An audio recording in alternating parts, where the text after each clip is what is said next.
Hey everybody, it's Pixel, and today we're going to be making butternut squash chili soup. And for that, we're going to need 3 cups of butternut squash, 2.5 cups of chicken broth, about a cup of heavy cream. We'll need a half a teaspoon of garlic powder, onion powder, red pepper flakes, salt, pepper, and oregano, and about a full teaspoon and a half of cumin, with also 1 teaspoon of chili powder. We're going to need a can of green chili enchilada sauce.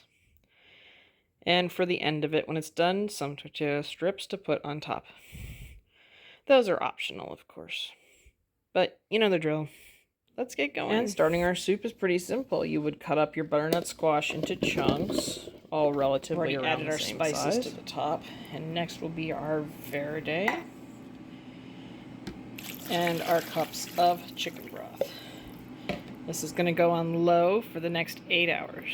And once our soup, or our squash as I should say, has cooked for 8 hours, we will be wanting to let it reach room temperature.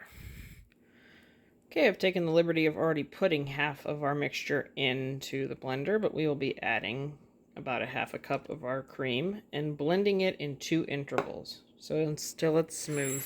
When it's all smooth, we'll be putting it back into our crock pot on low for a good hour, just to marry all together in its creaminess.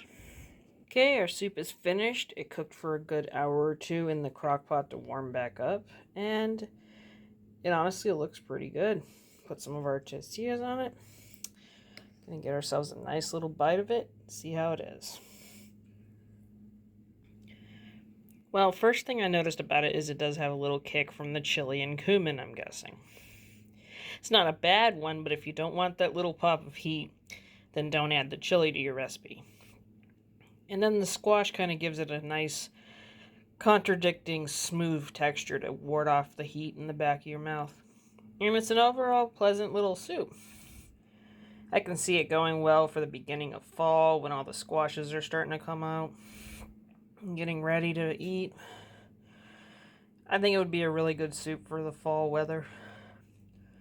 Or honestly, any time of year that you feel like you need some squash soup.